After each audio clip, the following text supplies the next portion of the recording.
yung oras mo na ginugugol sa loob at labas ng ating bansa at ito man ay pang personal o opisyal, dapat para sa taong bayan, hindi sa personal na interes. Hmm. Para So hindi yung pagpunta-punta sa Amerika, panonood ng F1 nitong si Marcos Jr. para sa taong bayan.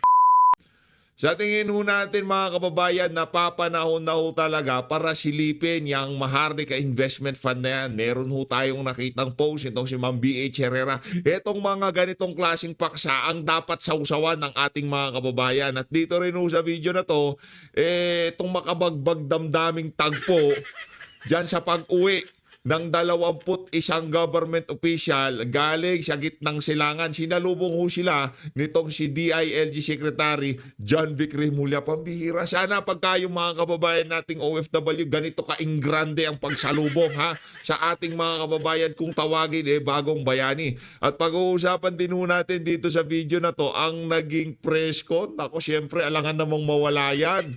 Nagsalita, binira na naman ng House of Representatives itong si Vice President Sara Duterte. Alam mo madam, imbis na kung ano-anong pinag-aatupag mo, ito ang pag-usapan nyo dyan sa press con na yan. Ang Maharlika Investment Fund. Kasi imapanggang sa ngayon, 3 taon na nakakalipas ng mabuo yung Maharlika Investment Fund na yan. Hindi na tayo nabigyan ng update ika nga ng administrasyon ni Bangag kung kumita ba yung ininvest natin dyan, nalugi, merong kumita yung mga kaibigan nila. Hindi ho natin alam. Base ho dito sa nakita nating post nitong si Representative Bernadette B.H. Herrera, bagong henerasyong party list. Ito, it is time to account for the Maharlika Investment Fund. Ito ang sabi niya, nearly 3 years after Congress gave the Maharlika Investment Fund and Maharlika Investment Corporation their charter, what have MIC and the fund accomplished? Naku, yari kayo dyan. Ano na nga ho ba ang na-accomplish ng Maharlika Investment Fund at Maharlika Investment Corporation? Ha? Yan ho ang mga dapat, yan ho ang mga paksa na dapat yung oversight function ng House of Representatives, ng Kongreso, diyan paganahin. Kasi dito direktang pera na sambayan ng Pilipino ang pinag-uusapan natin dito. Kung saan-saan nila pinag-i-invest, di natin alam kung kumita. O kung linagay natin yan sa infrastruktura, mas naging kapaki-pakinabang ba? Kung ilinagay natin yan sa pagsugpo sa ipinagbabawal na droga, mas naging marami bang napala ang ating mga kababayan kaysa dyan sa Maharlika Investment Fund na yan? Marami hong katanungan mapahanggang sa ngayon na hindi pa rin nabibigyan ng kasagutan. Tayo, ang ginagawa ng administrasyon na to, gagawa ho sila ng isang proyekto, tapos wala na hong update. Basta pagkakumita na yung mga kaibigan nila, mga kamag-anak nila, yun na yun. O dito nga sa Maharlika Investment Fund na to, yung pinag-uusapan ho natin dito, hindi ho daang milyon billion ho pinag-uusapan natin diyan sa Maharlika Investment Fund na yan. Hindi ho binigyan ng datos ang sambayan ng Pilipino. Magkano sa kaban na sambayan ng Pilipino ang kinuha para i-invest diyan sa Maharlika Investment Fund? Wala ho tayong alam. Kaya itong si Ma'am B.H. Herrera, suportahan ho natin sa kanyang hadikain na ma-update, ma-impormahan na sambayanan kung ano na nga bang status nitong Maharlika Investment Fund na to. Palakpakan ho natin ito si Ma'am B.H. Naku, di lang maganda, matalino pa yan. Dapat sa susunod, madam, mag-senador ho kayo. Kailangan ho kayo ni Senator Dante Marcoletes. Ito mga kababayan, ano pa ba meron tayo dito? Nako, ito ho, matindi ho itong mga kababayan. Torre, Tulej, Sabongero Hunt, yari kayo dyan. Itong si Aquaman, sisisid na. Yan na nga ho ba sinasabi natin? Ang dami, hindi ko sinasabi na hayaan na lang nating mawala. O hayaan, wag na nating pag-usapan yan. Kung meron kayong nakuhang info, meron kayo, hindi na para nauuna pa kasi yung press con Nauuna pa yung press release Di ba meron daw silang natanggap na intel na dito tinapon yung mga nawawalang sabungero. Wala nang maraming cheche-bureche dyan. Sisid na kagad pag nakita yung mga katawan. Sabi sa media, natagpuan na namin. Yan dahil sa nakuha naming impormasyon. Di ba? Hindi yung para mag-press release pa pangungunahan ni Torre. Sisisig ka. Pagkatapos mong nag-ukay sa KOJC, ngayon naman yung, ano yan, sa, ano ba yan, sa Taal o, saan ba yung ano na yan, yung lake na yan, di ba? Diyan naman, pangungunahan daw niya ang pagsisig. Yan ang problema. Wala ho silang magawa sa PNP. Di ba? Ba't di ho nila atupagin yung lumalalang kriminalidad? Yung mga nag-aamok sa kalsada. Yung tipong pagka nagiging lobat na, di na malaman kung anong pinaggagawa nila. Di ba? Nakaka-perwisyo yung mga yun. Yung mga missing sa bungero na yun, hindi natin sinasabi na huwag nyo nang hanapin. Pero nananahimik na sila. Di ba? Nananahimik na. Kung gusto nyo hanapin, tahimik na lang. Atupagin nyo yung lumalalang issue natin sa illegal na droga at kriminalidad. Yun ho ang gusto ng ating mga kababayan. Pero yung kabalbalan ho yan. Naknan tokwa. Eto, dito ho tayo sa pagsalubong nitong si DILG Secretary John Vic Remulla sa 21 Philippine official were emotional in their return from Israel on Sunday morning, June 21, 2025. They were welcomed by DILG Secretary John Vic Remulla and other official. Pambihira, heroes welcome para dito sa mga walang yang nag-trip to Jerusalem. Noong na-stranded doon sila, imbis na diyan kayo napupuna, di ba? Diyan kayo napupuna. Pero kung yung mga kababayan natin, yung mandatory repatriation, kasi kay Tatay Digong hindi pwede yung voluntary repatriation, hindi pwede yan. Kay Tatay Digong, merong intel, merong pera ang opisina ng presidente. Yung mga tauhan niya, pwedeng merong kausapin doon. Anong status dyan? Sa tingin nyo, kung kayong tatanungin ko, i-repatriate na natin o hindi pa? Alam nyo ang ginawa nila, voluntary repatriation. Yung mga gusto lang daw umuwi, na pauwiin. Di ba napakawalang yan? Kaya Tatay Digong, di pwede yan. Anong mandatory? Pasasakitin nyo pa ulo namin pagka lumala dyan. Di ba? Anong voluntary? Hindi, mandatory tayo dyan. Di ba ganun si Tatay Digong? Yan ang kaibahan. Pero dito sa mga opisyal ng pamahalaan na stranded, nag-trip to Jerusalem, sila? Mandatory repatriation. Langya. Tapos pa sila? Meron pa silang heroes welcome. Hindi ko na lang alam, mga kurakot din kayo.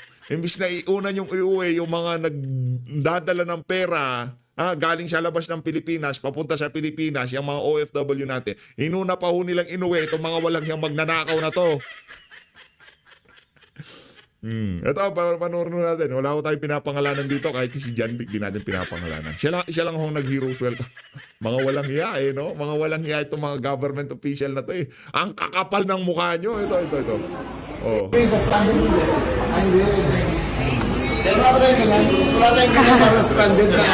Pinansin, yung naka-pink yun, na OFW yun, di pinansin ni... Hindi nakalagay stranded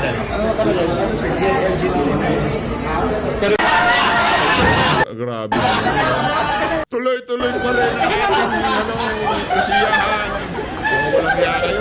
Yan alam mo, isa sa trabaho ng mga opisyal sa Pilipinas, mag-around the world. Mag-around the world. Isa sa trabaho nila yan. Isa sa mga nila yan. Isa yung mga obligasyon nila sa Pilipinas. Magpasyal na magpasyal. Sige.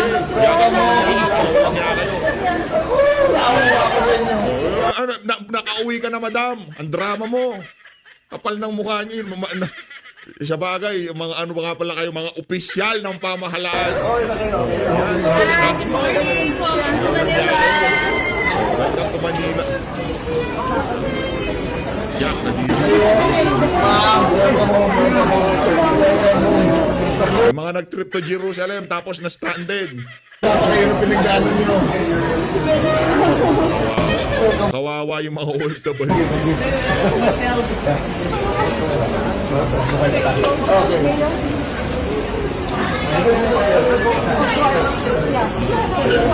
Picture mo na. Walang yan. Anak ng toka. Imbis na iuna yung mga OFW, inuna ko.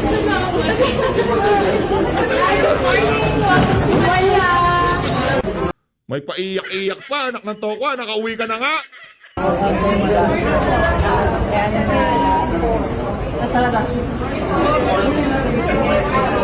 Pero sayang din na sana, no?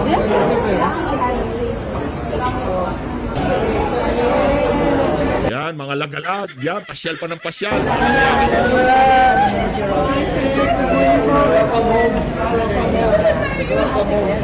Tuloy-tuloy ang kawalang yaan. Welcome home. Tuloy-tuloy natin ang kawalang yaan sa pamahalaan. Ito na mga mga walang ya kayo. Oh. Nakakagigil kayo. Ito tayo dito tayo kay pinsan nitong si Claire Castro, dito tayo kay Princess Abante. Oh, pakinggan natin mga mga banat nitong ali na to. Friday, but there's still a lot of work to be done.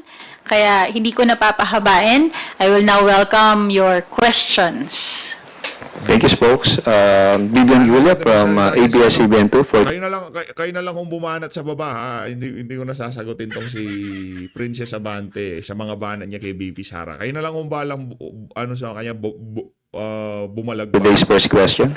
Good afternoon, ma'am.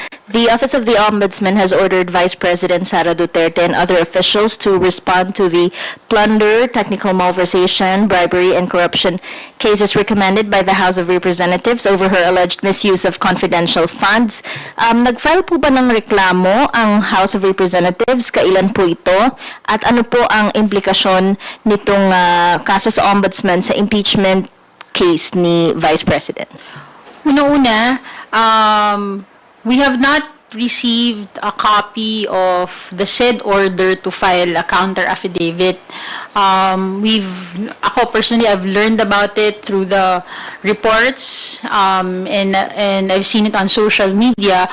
What I can confirm to you is that the plenary adopted the report of the Committee on Good Government and Public Accountability on June 10.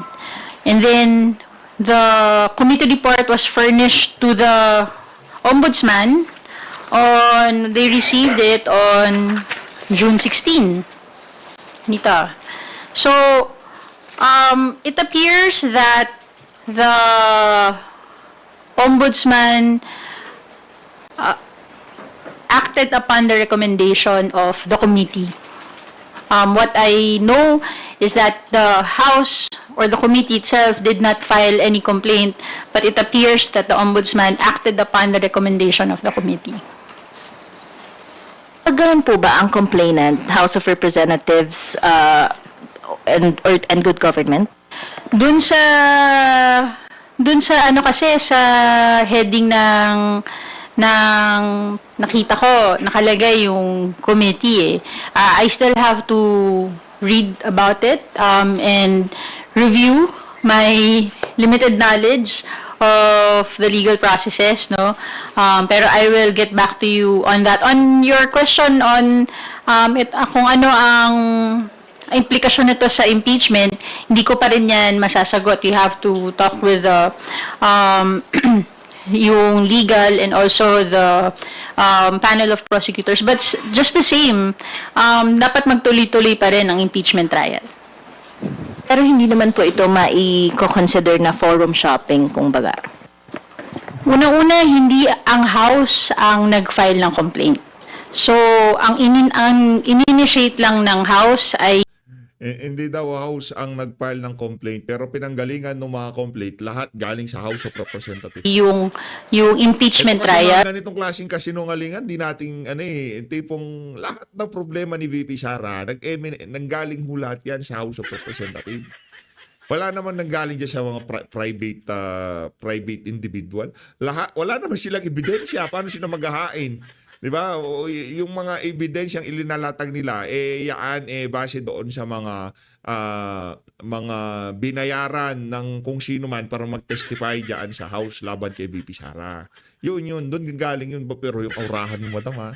Yan dapat ganyan, ayusin nyo ho. Hindi ho parang kayo. May budget naman kayo para sa di ba?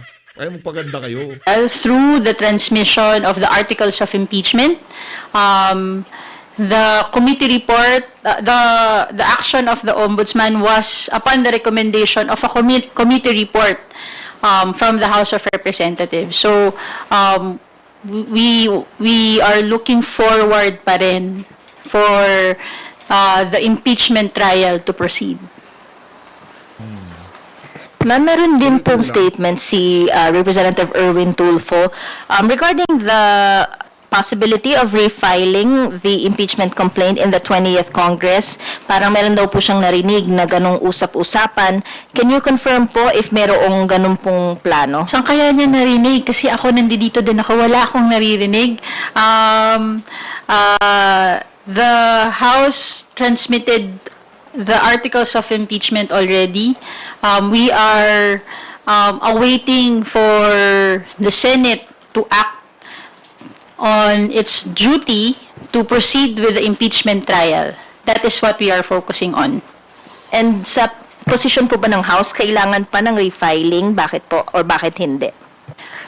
Ngayon, ang tinututukan ng House through the prosecution panel is the preparation of the impeachment trial on the articles of impeachment that was already transmitted by the House of Representatives.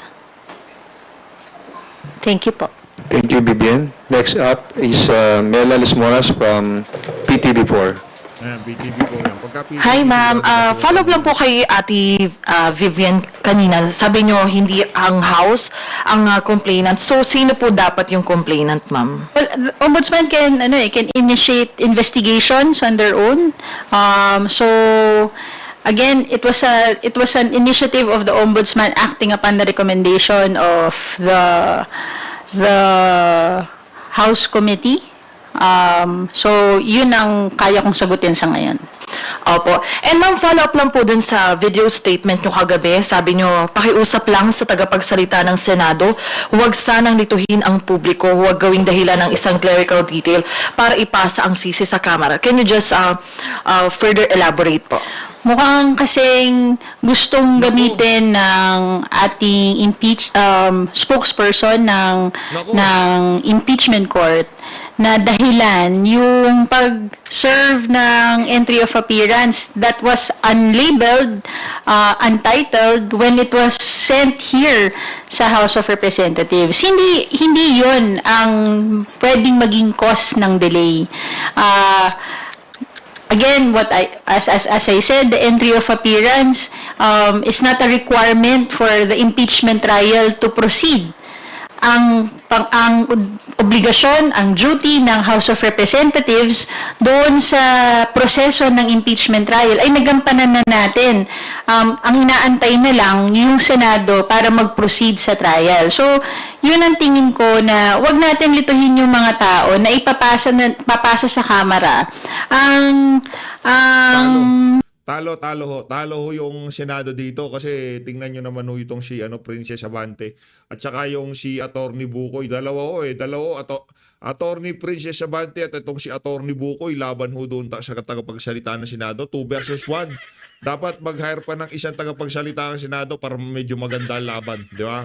Dahilan kung bakit wala pa rin tayong nakikitang impeachment trial sa ngayon. Hindi po ang Kamara ang nagpapaantala ng impeachment trial. In fact, handa na at patuloy na naghahanda ang ating prosecution panel para mag-ipresenta ang mga ebidensya doon sa Formidable at mga respetadong abogado po yung nasa defense team so paghandaan na lamang po nila yon at yun ang awayin po nila at wag po yung impeachment court. For the record lang din ma'am, coming from the House spokesperson, inaaway po ba ng Kamara ang Senado? Wala naman kaming inaaway.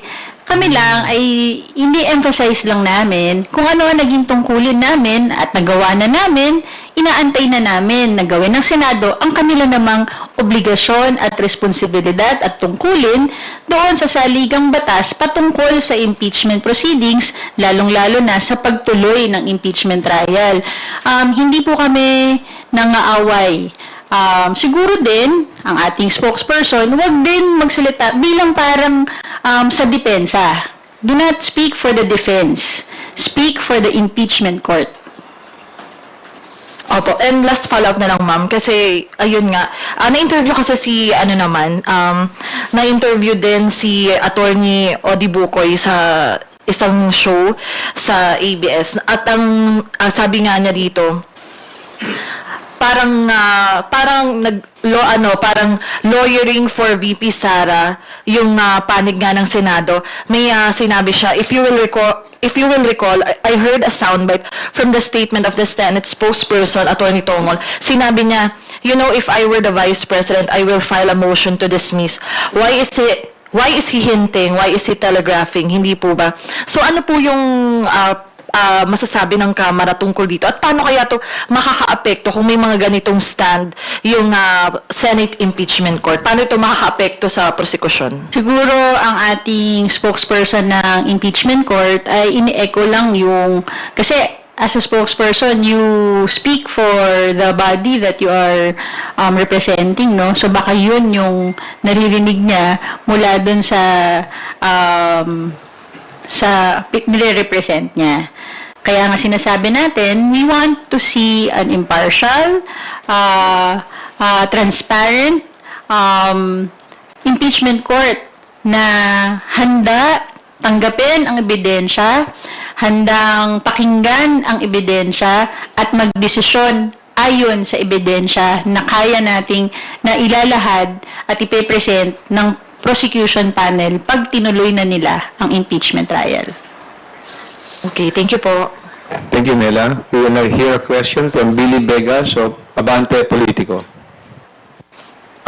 Attorney, magandang hapon po. Attorney, hingi lang po ako ng reaction doon sa sinabi ni Senator Amy Marcos. Sabi po niya, bakit ako na senador ang hinahanapan mo ng aksyon? Yung amo mo dyan nakatira, bakit hindi mo tanungin? Lahat kayo sa akin nakatingin. Sana ako na lang ang nagpresidente. Yun. Ako, ito na. Una, bilang senador, kasama din naman sa tungkulin niya yung pagbalangkas ng budget ng bansa. Galing sa House, papunta sa Senate. Kaya nung kinwestiyon niya yung kung ano yung nangyayari sa pangangalaga ng San Juanico Bridge, sinagot lang natin na alam ko, sigurado ako. Based on records, meron din namang mga pondong nailagay for the maintenance ng San Juanico Bridge since 2018, mismo advocated by the congressman, the representative of the 1st District of Leyte, para nga mismo dun sa San Juanico Bridge na yon.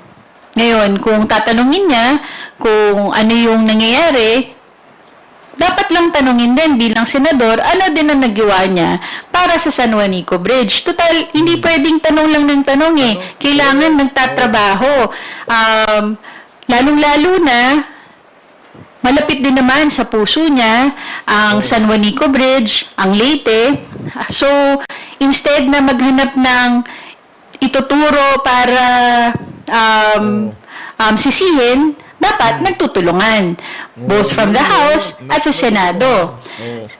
According to records in 2018, nagkaroon ng pondo para sa San Juanico Bridge of 27 million, noong 2019, 22 million, 2021, 105 million, 2022, 90 million, 2023, 150 million. 2026 ay may proposal pa lang na madadagdagan yung pondo to 400 million para nga sa pangangalaga. Ito ay initiative ng House of Representatives. Gusto din natin malaman, ano din ang initiative ng Senado? Total, gusto nila malaman kung ano ang nangyayari, nasa posisyon sila para gumawa ng solusyon, hindi maghanap ng sisi. Yun naman pala. Ano yan? Tanungin natin na Senado, ano bang ginawa ng Senado? Diyan sa ano na yan? Diyan sa, ang tawag dito? Diyan sa San Juanico Bridge na yan. Ano ba naging ambag nyo kayo diyan sa Senado? Yan ang tanong. Senator Amy Marcos, magsalita daw kayo.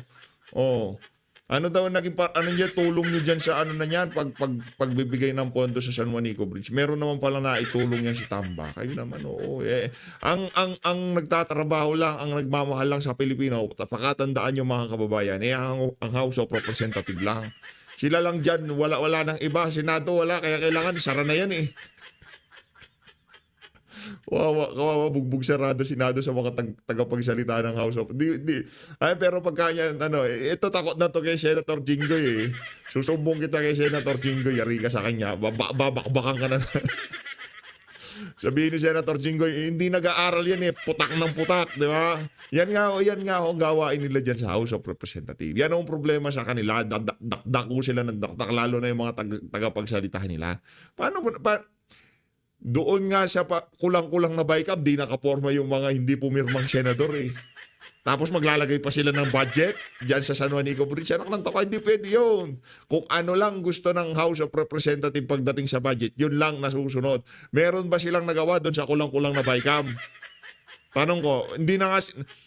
Nagprotesta na sila during BICAM deliberation. Hindi na sila pumirma. Tinanong nyo ba ang opinion nila? Tinanong ba ng House bakit hindi pumirma yan si Amy? Bakit hindi pumirma yan si Bato dyan sa BICAM na yan? Oh. Merong bang naging boses yung mga senador dyan sa BICAM na yan? Pambihira. Hindi naman sila pwede makipagpartisipa. Pagka sinabi ni Tamba na yan lang ang pondo ng San Juanico Bridge, yan lang ang may ilalagay dyan. Langya ka, oo. Thank you po. Thank you, Billy. Yunes Capanti from GMA Online is now recognized.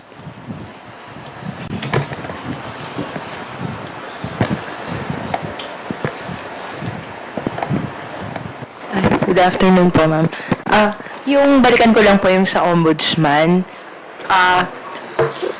Tama po ba yung interpretation na Nandito sa page 2 yung sagot ko dyan. Nandito sa page 2. Ang madali. you see the ombudsman's action as acting upon the recommendations, not on the complaint?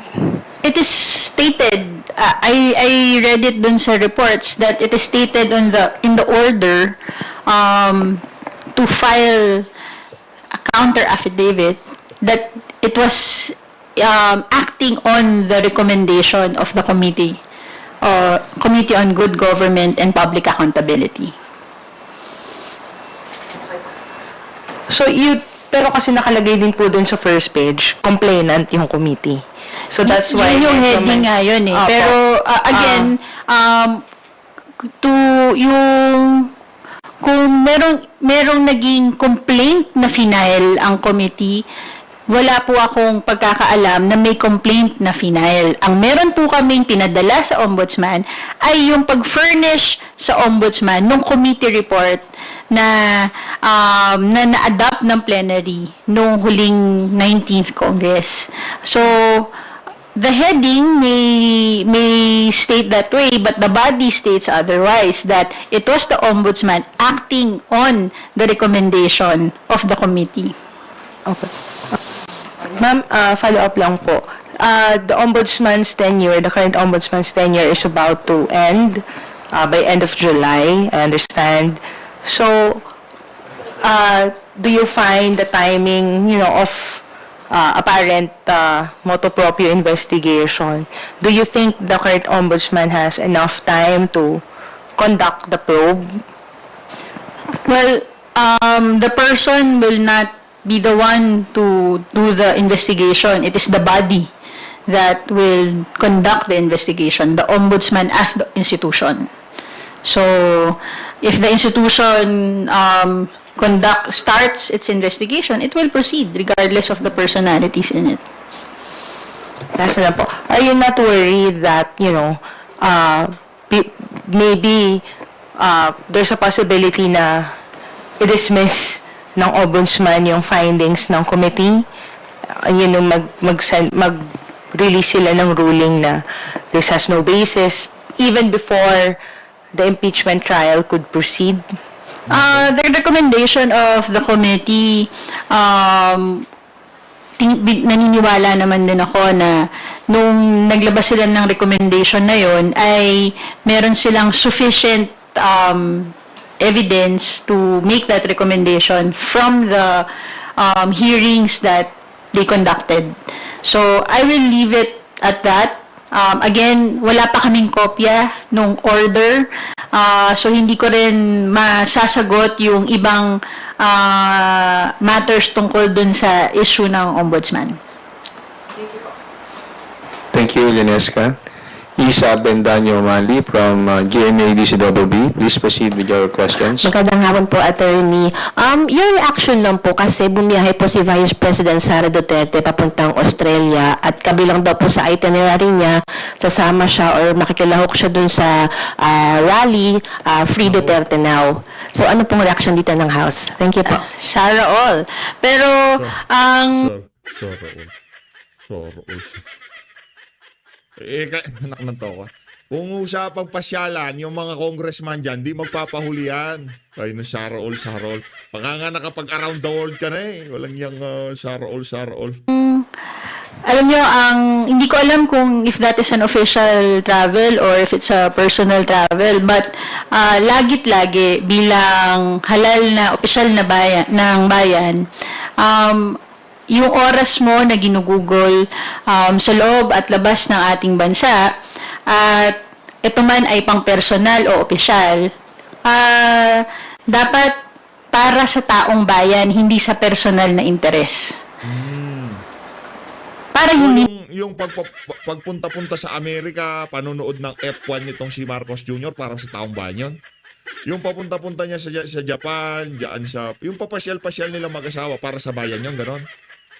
Pambihira. Pagka ang amo nyo na, kayo dyan sa House of Representative, ang naglalakwat siya na, yung mga nasa labas ng bansa, mga congressman ngayon, mga official area, mga official travel, para sa taong bayan yan, ganon. Kayo naman, madam. Yan ang problema sa inyo, kaya diring-diri sa inyo ang sambayan ng Pilipino, kasi ang hipokrito ninyo. Di ba? Ang lalakas ng loob nyo na sabihin na dapat pagka lumalabas ng bansa para sa official nasa taong bayan, di ba?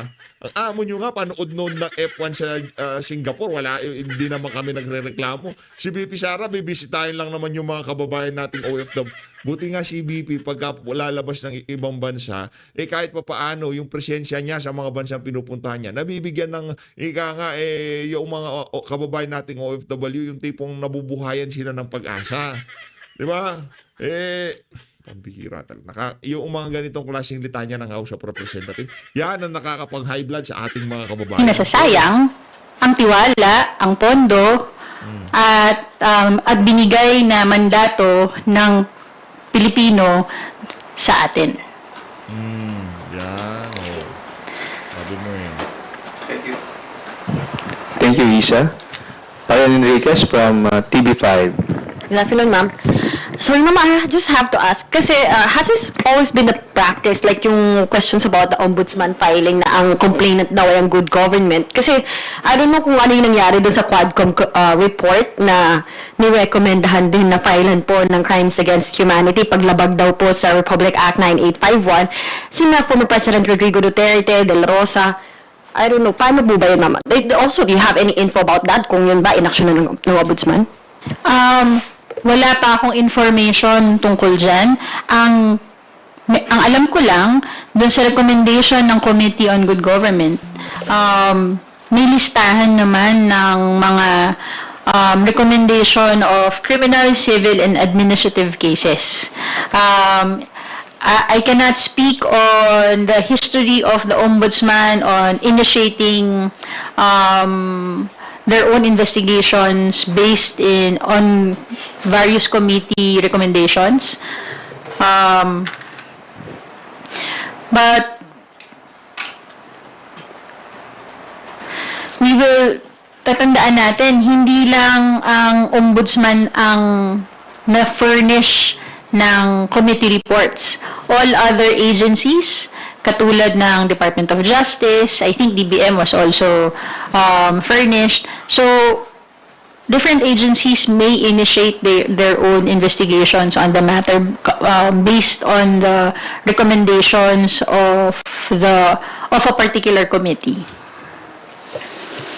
Thank you. Ma'am, would like to ask, though ilang beses na rin ito naging topic at paulit-ulit na, kasi meron din ulit statement si Majority Floor Leader, Senator Francis Tolentino, na sinasabi niya raw po yung impeachment complaint, itong impeachment case against Vice President Sara Duterte, it dies, lapses, terminates with the lifespan of the 19th Congress. Forthwith is the command to the 19th Congress daw. Sabi niya, show me a constitutional instruction giving them the mandate to continue, show me where we can find the words carry over. What can you say about this, ma'am?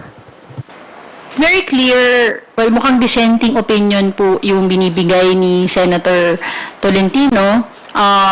Nakalagay naman sa Constitution ang obligasyon, ang duty ng Senate is to try and decide. Totoo na walang nakalagay to carry over, pero hindi rin sinabi na matitigil siya pag natapos ang session. We have to remember, the Senate is a continuing body, kung tutuusin. So, if there's an institution that can continue. Eto mga tagapagsalita kasi nitong si Tambaluslos, di natin malaman kung saan niya pinagpupulot. Sabagay, anak naman pala ito ni Benny Abante kasi bumira ito nung election, kaya yun ang naging siguro basihan nitong si Tamba. Narinig niya, binanatan niya si VP Sara, pwede kang maging tagapagsalita, di ba? Yun lang naman ang pinaka-criteria marunong ka magpaka-coops sa mga coopsy ka nga. So Lois, maraming salamat sa pag-support sa PH Update. Mag-iingat po kayo lahat. Mahal natin Pilipinas.